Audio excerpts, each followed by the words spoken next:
살아계신 하나님, 하나님의 말씀은 살아있고 운동력이 있습니다. 그 말씀 앞에 서서 우리의 마음을 겸손하게 하고 활짝 열어 주의 음성을 듣기를 원합니다. 주의 말씀을 저희를 향하여 펼치시고 깨닫게 하시고 또 그 깨달은 바를 행하는 힘 더하여 주시옵소서. 제 마음의 묵상과 제 입의 말이 주께 연락되기를 원합니다.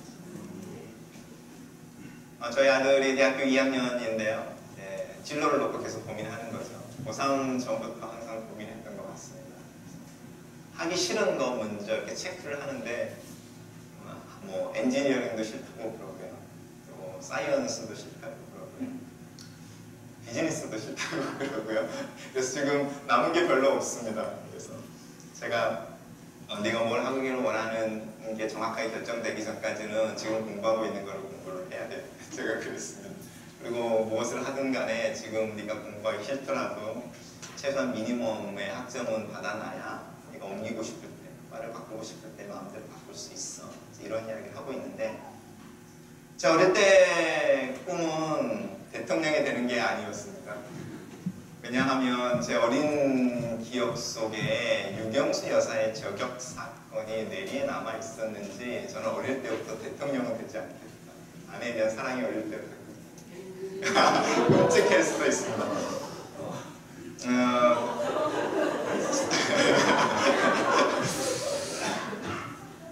많은 이들이 저희 시절에 과학자가 되고 싶어 했습니다. 왜 그렇게 물어보면 지구가 멸망할지도 모르는데 우주선을 개발해서 몇세 인류를 구출해서 재건을 해야 되지 않겠느냐. 어떤 이들은 검사나 판사 이야기를 했습니다. 악에 대항해서 가난하고 힘없는 사람들을 위해서. 그러니까 그때만 하더라도 아이들의 꿈은 사실은 호황대리만큼 좀 그다음 이상적이었죠. 그렇지만 오해라고 말할 때 그들의 명분은 또한 굉장히 이상적이었습니다. 가난한 사람 도와주려고, 힘든 사람, 약한 사람 도와주려고, 우주의 지구를 어떻게 좀 해보려고 이런 거. 지금 여러분의 아이들에게 꿈을 물어보십시오. 그 아이들 중에 우리가 어렸을 때 꿨던 꿈처럼 과학자가 되겠어, 우주선을 개발해서 인류를 생존시켜야 되니, 이렇게 말하지 않습니다. 아이들은 훨씬 더 돈에 더 민감해져 있습니다. 그리고 그들이 원하는지에 대해서 훨씬 더 잘 압니다. 어릴 때부터 자신들이 무엇을 잘하는지 못하는지에 민감해서 자신들이 원하는, 자신들 안에 있는 어떤 디자이어나 욕구를 쫓아 꿈을 이야기하는 걸 보면 사실은 저는 더 좋다고 생각합니다. 자신들의 욕구에 대해서 민감해지는 것, 더 정직해지는 것. 근데 아이러니하게도요, 그 아이들과, 특별히 중고등부 아이들과 함께 액티비티를 할 때에 물건의 리스트를 정해놓고 너희 집에 갑자기 화재가 났다 치자. 한 가지 물건만 집에서 가지고 나올 수 있어. 뭘 들고 나올? 제 중고등학교 때는요, 성경책이었습니다. 교회에서 수련회 가서 이런 액티비티 하면 아이들이 다 성경책이라고 적었습니다. 요즘 그렇게 적는 아이 하나도 없습니다. 뭐가 제일 먼저 나올 것 같습니다? 핸드폰 나옵니다. 제일 많이 나오는 것은 지갑. 뭘 의미하는지 아시겠죠?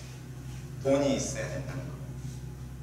그런데 우리가 아는 것처럼 여러분 중에 우리 작년이죠 벌써 김성경 목사님이 사시는 아파트에 오시면서 당신들 지금 불타고 있는데 저희 교회에 오셔서 설교하시던 게 기억나신지 모르겠습니다. 아직도 저쪽에서 연기가 올라오고 사이렌 소리가 나고, 그리고 저 예배 끝나고 가봤더니 아직도 불타고 있고 막 이런 상황이었는데 화재가 있었습니다. 근데 그분이 제일 아쉬워한 게 뭔지 아십니까? 한 가지만 꺼내왔었어야 되는데 못 꺼내왔다고 지금 뭐 안타까워하는 것은 지갑이 아닙니다. 아이들 어릴 때부터 찍어서 차분차분 모아놨던 앨범. 한번 생각해 보십시오. 우리가 뭔가 이렇게 잘못 생각하는 경향이 있습니다. 돈 정말 중요합니다. 신분증 정말 중요합니다. 누군가와 커넥트 되어지기 위해 핸드폰에 저장되어져 있는 전화번호 굉장히 중요합니다. 근데 그런 것들은 우리가 숨쉬고 있는 물이나 공기 같아서 이미 우리는 그 시스템 안에 살고 있습니다. 근데 시스템 안에 살고 있어서 그것이 없으면 살 수 없을 것 같지만 정말로 그게 중요하지 않는 겁니다. 왜냐하면 그거는 일상의 것이 되어 있거든요. 잘 생각하셔야 됩니다. 정말로 중요한데 그 중요한 것들이 이미 시스템이 돼서 우리가 그 속에서 물 속에서 공기처럼 숨쉬고 헤엄치고 있는 것들이어서 사실은 중요하지 않습니다. 그거 금방 만들 수 있어요. 내가 지갑을 잊어먹었다고 내 은행에 있는 잔고가 어디로 가지 않습니다. 신분증이 없어졌다고 내가 노바디가 되는 거 아닙니다. 핸드폰이 없다고 그러는 거 아닌데 우리도 모르게 정말로 그것들이 중요하다고 생각합니다. 우리는 이미 그것들을 다 가지고 있다는 것을 잊어버리는 거예요. 그래서 그것을 가져야 한다고 생각하는 경향이 있어요. 속고 있는 거예요. 잘 생각해 보십시오. 정말로 중요한 것은 잃어버리면 다시 되찾지 못하는 거예요. 그래서 어떤 분들은 그것이 건강이라고 가르치는 분들도 있습니다. 저는 맞다고 생각합니다. 근데 그 건강보다 더 중요한 것이 있습니다. 그것에 대한 이야기를 하는 거죠. 우리 교회에 왔을 때에 교회에서 이야기하는 정말 중요한 게 무엇입니까? 라고 말할 때 생명이라고 이야기하는 이유가 거기에 있어요. 이 세상의 모든 것을 다 가졌다 하더라도 한 가지를 잃어버리면 아니면 잊어버리면 내가 가지고 있는 모든 게 의미가 없어져 버리는 그 정말 중요한 그것에 대한 이야기를 하는 거예요. 제가 주부에도 써놨는데 제가 캐나다에 오기 전에 오기 위해서 비행기를 타고 지금도 비행기를 타고 다니면 맨 앞에 이륙하기 전에 비상구가 어디에 있는지 또 기본적인 안전교육에 대한 이야기를 하는데 위급 상황이 돼서 위에서 산소 마스크가 내려오는 상황을 보여주죠. 다 기억하시죠? 그럼 제일 먼저 누가 그 산소 마스크를 껴야 합니까? 내가 제일 먼저 껴야 합니다. 그렇죠? 그리고 내 옆에 있는 아이를 그 다음에 낍니다. 저는 그 비디오를 봤을 때 저는 굉장히 충격이었습니다. 아니 어떻게 엄마나 아빠가 자기 아이 마스크를 먼저 끼워주고 자기가 나중에 껴야지 자기가 먼저 끼게 돼요. 그걸 끼래. 네가 먼저 살아야 되고 그 다음에 네 아이를 네 옆에 있는 노약자를 도와줘 이렇게 말하는 겁니다. 저는 그 비디오를 봤을 때 내가 잘못 생각했나? 아니면 이 비디오가 서구적인 사고방식인가? 아니면 굉장히 개인주의화되어진 어떤 문화를 반영하는 건가? 참 많이 생각했어요. 근데 어제 오타와에 케어기버들을 위한 리트릿이라는 게 있었습니다. 헬리나 웬 소사이어티라는 데서 나와서 케어기버들을 위한 리트릿을 한다고 해서 제가 참여를 했습니다. 거기에 한 50여 명이 모여 있는데 그분들이 다 어떤 분들이었냐면 남편이 중풍 때문에 누워있는 아내, 동생이 다운 신드롬인데 다른 형제들은 없고 자기만 있어서 그 동생을 돌보는 할머니, 90세가 넘은 어머니, 양가 어머니를 돌보고 있는 며느리거나 딸, 이런 사람들이었어요. 그분들이 이야기를 하는 이야기를 이렇게 듣고 있는데요. 그분들이 하시는 이야기를 들으면서 제가 깨달은 게 있었습니다. 그 비디오가 틀리지 않더라는 겁니다. 틀리지 않더라는 겁니다. 그분들이 한결같이 하는 이야기가 무엇이냐면 중풍에 걸려서 반신불수가 되어서 누워있는 내 남편, 내 아내, 내 힘으로 고칠 수가 없고요. 변화시킬 수가 없어요. 다운 신드롬에 걸려있는 아니면 아티즘이라고 말해서 자폐인 아이 내 마음으로 고칠 수도 없어. 내가 고칠 수 없어. 내가 그들을 돌보고 있는데 나에게 정말 중요한 것, 시간이 지나면 지날수록 깨닫는 것은 무엇이냐면 내가 돌보고 있는 그 대상들을 내 힘으로 바꿀 수가 없어서 내가 바뀌어야 되더라고요. 그럼 내가 바뀌어서 그들을 돕는 위치로 변화되어져야 하는데 그 과정이 너무 힘들고 어렵고 길어서 내가 나를 서포트하거나 내가 나를 지탱할 수 있는 힘이 없으면 그 변화를 감당해낼 수 없고 그 돌봄이라고 말하는 3년, 5년, 10년이라는 기간을 견뎌낼 수가 없어요. 근데 제가 10년 전에 이제 저희 막내가 병원에 아파서 입원을 했을 때에 의사 선생님이 이 막내가 그 메디컬한 어떤 컨디션 때문에 라이프타임 동안 가지고 가야 된다 이런 이야기를 했습니다. 그리고 돌아와서 저희 막내와 같은 상황에 있는 아이들을 둔 부모들을 만났을 때 그 부모들이 저에게 주는 조언이 두 가지였어요. 첫 번째, 너 때문이 아니야. 죄책감을 느끼지 말라는 거였습니다. 자녀의 어떤 형편에 대해서. 두 번째, 네 삶이 그것에 의해서, 네 자녀의 조건에 의해서 망가져 버리면 안 된다. 부모라고 말하는 책임감 때문에 네 삶이 망가져버릴 만큼 그 문제에 포커스를 맞추면 오래 못 간다는 거예요. 지금 당장 우리가 라이프타임 동안에 5년, 10년 아니면 20년 이렇게 가야 되는 내 삶의 어떤 어깨에 무게가 있을 때에 그것을 견뎌낼 수 있는 힘이 나에게서 나오지 않으면, 내가 먼저 마스크를 끼고 있지 않으면 옆 사람의 마스크를 붙여주거나 돌봐줄 수가 없다는 거예요. 그 두 가지가 떠올랐습니다. 여러분, 우리의 삶들을 한번 살펴보십시오. 우리는 너무나 쉽게 상황에 속고 있습니다. 그리고 쉽게 넘어갑니다. 제가 말씀드렸던 아이들의 꿈에 대해서 생각해 보십시오. 그리고 정말로 화재가 났을 때 무엇을 들고 나와야 될지에 대해서 생각해 보십시오. 그리고 그 위급 상황에서 누가 먼저 마스크를 껴야 되는지 한번 생각해 보십시오. 그러니까 우리는 우리의 삶 속에서 사실은 되게 작은 것 같지만 정말 근본적인 부분에 대해서는 이야기하지 않습니다. 그러다 어느 날 문득 눈을 뜨면 내 아이들이 나를 그대로 닮아 있습니다. 내가 하는 말투, 말버릇, 행동, 언어, 근데 그 모습에 내가 제일 보기 싫어하는 내 모습. 그럼 나는 내 아이를 돌보고 있는 게 아닌 거죠. 케어하는 게 아닙니다. 근데 동양 사람들, 한국 사람들은 부모로서 특별히 아이들을 향하여 희생한다는 생각을 굉장히 많이 합니다. sacrifice. 근데 저희는 부모로서 아이들을 향하여 sacrifice 하면 안 됩니다. 왜냐하면 그러면 그 아이들의 삶이 망가져 버립니다. 왜냐하면 sacrifice는 한 분으로 충분합니다. 우리는 그들을 돌보는 사람들이고 그들을 케어하고 서포트해주고 리드해주는 사람일 때에 내가 먼저 눈이 띄어져 있어서 어디로 가야 되는지를 아는, 앞을 보는 사람이어야 합니다. 내가 앞을 보지 못할 때에 어떻게 우리의 자녀들을, 우리 함께 만나는 사람들을, 가족을, 교회를 한 걸음 한 걸음 인도해 갈 수 있겠습니까? 뭔가 문제가 있는 거예요. 오늘 사도 바울이 우리에게 이야기를 합니다. 위의 것을 생각해라. 왜 위의 것을 생각하라고 할까요? 고민해 보십시오. 사도 바울은 또 다른 곳에서 로마서 12장에서 너희의 생각을 바꿔야 되라는 말을 합니다. 이 세상이 너희로 하여금 생각하게 하는 어떤 웨이가 있고 방법이 있고 방향이 있는데 그것을 따라가서는 절대로 하나님의 뜻을 알 수가 없어. 하나님의 뜻은 기쁨이 충만하고 그 안에 은혜가 있고 격려가 있고 행복한 계획이고 뜻인데 너희의 생각이 바뀌지 않으면 그것을 알 수가 없어 라고 말합니다. 오늘 본문에서 똑같은 이야기를 하는 거죠. 생각해야 되는데 무엇을 생각해야 되냐면 위의 것을 생각해라. 이 말을 오해하시면 안 됩니다. 우리가 나중에 죽으면 갈 천국을 돌아봄으로 그것을 기대하고 그것만 생각함으로 오늘의 고민과 고생과 이 세상을 외면해라 이런 뜻이 아닙니다. 우리가 읽은 이 본문 다음에 바로 사도 바울이 무슨 이야기 하는지 아십니까?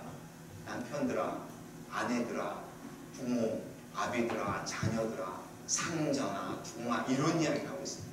그러니까 지금 여기서 살아가는 이야기를 하고 있는 걸 보면 저 이야기는 우리가 죽은 후에 들어가는 천국이 너무 중요하니까 그것에 대해서 꿈꾸고 그것을 기대하고 그러므로 오늘 세상을 어떻게 좀 그냥 외면하든지 그냥 소극적으로 살아가봐 이런 이야기를 하지 않습니다. 이 위에라고 말하는 것은 우리가 아는 천국이라는 것인데 사도 바울이 말하는 천국은 단순히 우리가 죽으면 가는 곳이 아닙니다. 천국은 무엇이냐면 우리를 아들과 딸로 불러주신 하나님이 명확하게 드러나는 곳입니다. 왕으로 있는 곳입니다. 그리고 그곳에 있는 모든 사람들이, 모든 존재들이 하나님을 왕으로 고백하는 곳입니다. 그게 뭘 의미하는지 아십니까? 그 말은 우리가 하나님의 아들이고 하나님의 딸이라는 것이 명확하게 드러나는 것입니다. 하나님이 명확하게 드러나면 드러날수록 그분의 능력과 영광이 드러나서 하나님 찬양을 받으십시오 이렇게 말하는 부분에 포커스가 맞춰져 있는 게 아니고요. 성경에서 하나님의 영광을 강조하고 통치를 강조하고 능력을 강조하고 그것이 모든 세상에 편만하게 드러나는 때를 강조하는 이유는 비로소 내가 누구인지가 온 세상에 드러날 때라는 겁니다.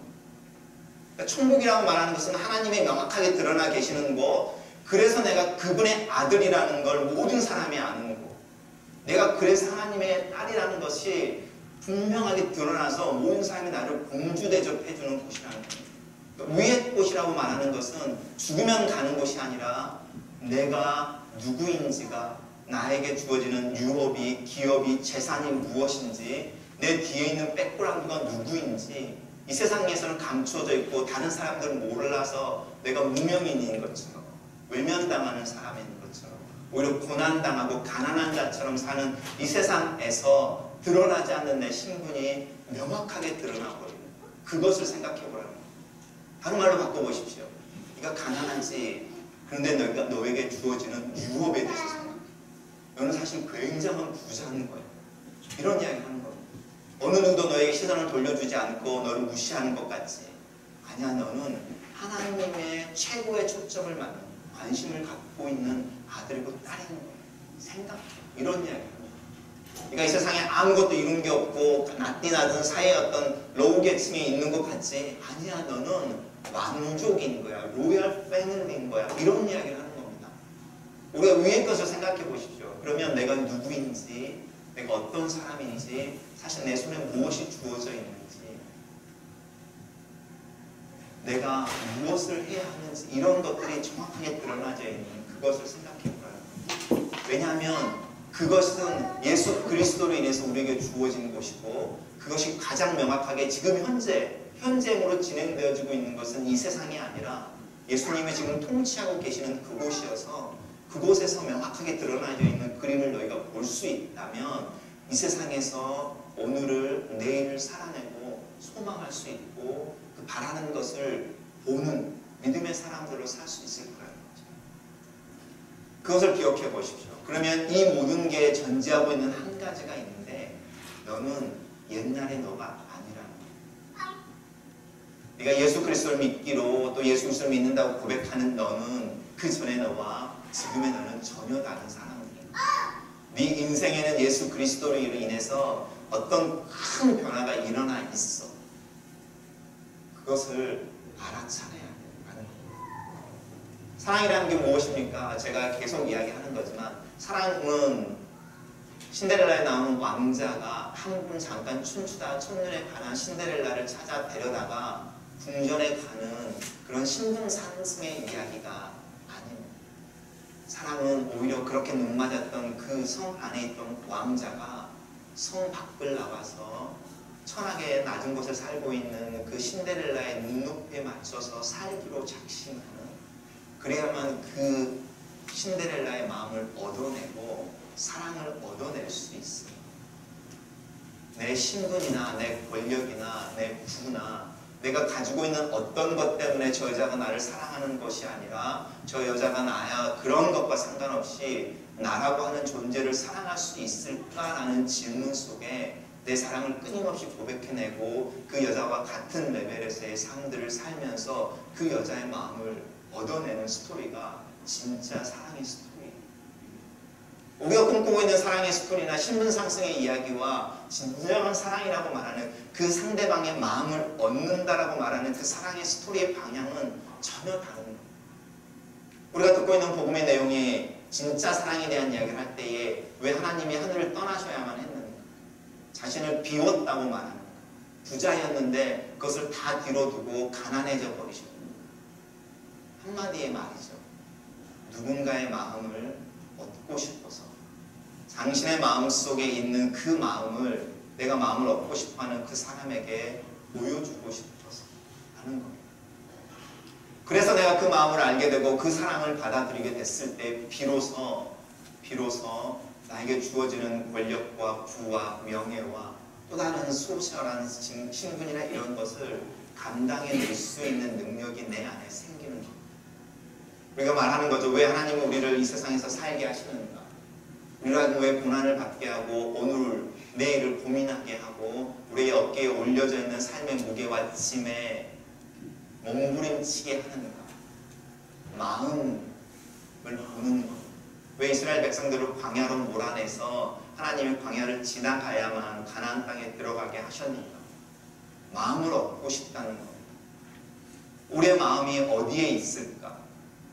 그 진정한 마음이 하나님이 우리에게 주시는 정확하게 드러나 있는 우리가 누구인지, 우리에게 어떤 것이 있는지, 그리고 우리에게 주어진 그 마음이 무엇인지가 클리어하게 드러나 있는 위라고 말하는 것을 우리가 생각하고, 그리고 그 마음으로 그럼 여기서 어떻게 살지를 고민해낼 때 우리가 그리스도인으로서 살아가며 예수 그리스도를 통하여 하나님의 마음을 받은 자로서 살아가며, 그렇게 됐을 때에 우리의 신분이 명확하게 드러나는 날, 우리의 신분이나 우리의 권력이나 우리의 부 때문에 우리의 그 마음이 변화되어지지 않을 거라는 거예요. 그리스도인의 신앙은 여기에 있습니다. 그래서 항상 여기 지금을 포커스를 맞추는 이유는 이곳이 내 마음을 단련하는 곳입니다. 이곳이 내가 무엇을 생각하고 있고 무엇을 바라고 있고 무엇을 원하고 있는지를 검증해보고 그것이 맞는 것인지 아닌 것인지를 분별해내는 곳입니다. 지금 여기가 중요합니다. 여러분들에게 나누면서 고민하는 거 생각해 보십시오. 우리가 정말로 중요하다고 생각하는 것 사실은 중요하지 않은 것일 수 있어요. 우리가 아이들을 향하여 나는 희생을 하며 최선으로 아이들을 키우고 있다.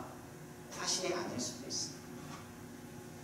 그리고 그것이 우리 아이들에게 결코 좋은 영향을 주지 않을 수도 있어요. 제가 아이들을 데리고 시골에 가서 살 때에 저희 아이들에게 매일 처음에 한 6개월 제일 먼저 많이 말했던 말이 뭔지 아십니까? 클래스룸에 들어갈 때 네가 먼저 하이, 안녕 이렇게 인사해. 그래서 나중에 알았습니다. 클래스룸에 들어갈 때 어느 누구도 내 아이에게 눈길조차 주지 않아요.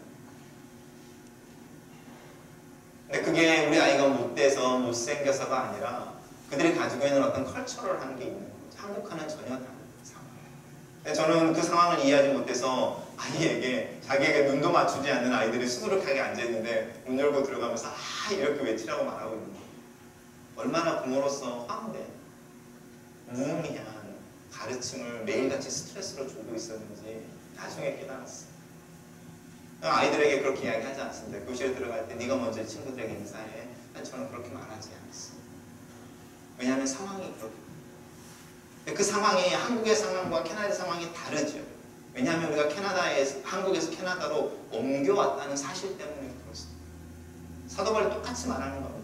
너희들 안에 예수 그리스도 안에서 죽었고 예수 그리스도 안에서 부활했고 예수 그리스도 안에서 너희들의 정체성이 숨겨져 있어서 예수 그리스도가 명확하게 드러나야만 너희들이 누구인지가 명확하게 드러나야 되는 너희의 변한 상황에 대해서 기억하고 있어요.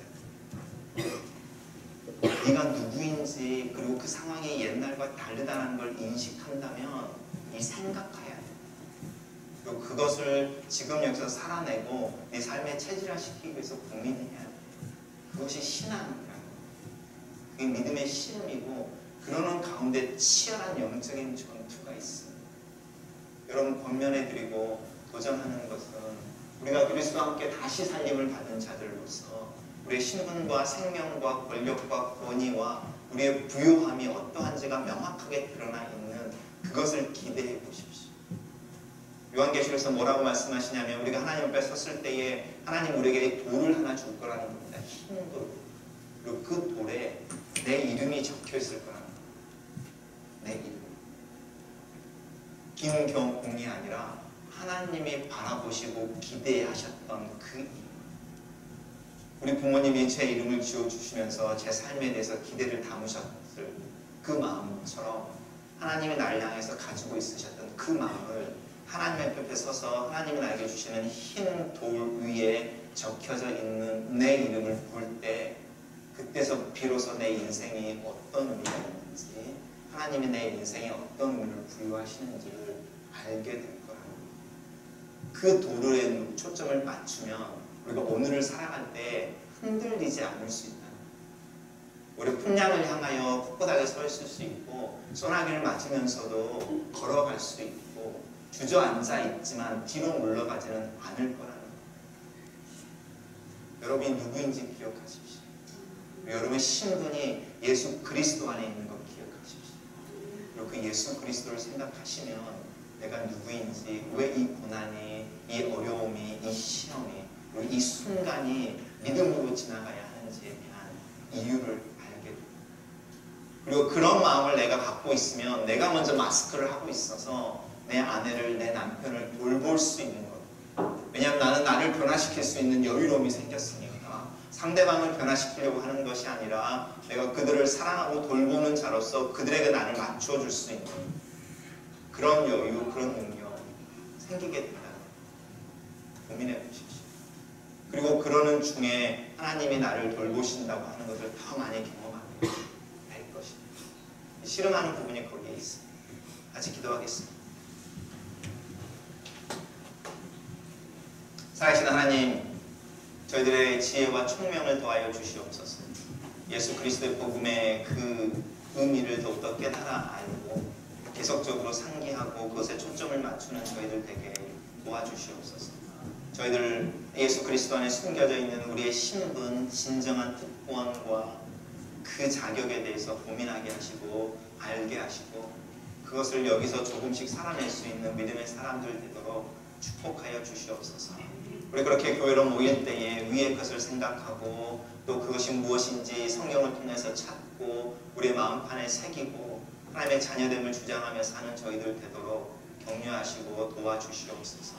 우리가 자녀들을 돌보고 또 가정을 이룰 때에도 우리가 희생하는 것이 아니라 그들을 섬기는 것이고 그들을 돌보는 것이고 그들과 함께 길을 걸어가는 것이며 그렇게 하기 위해 내 체력이 내 마음이 정말 중요해서 그것을 먼저 챙길 줄 아는 저희들 되도록 도와주시옵소서. 예수님 이름으로 기도합니다.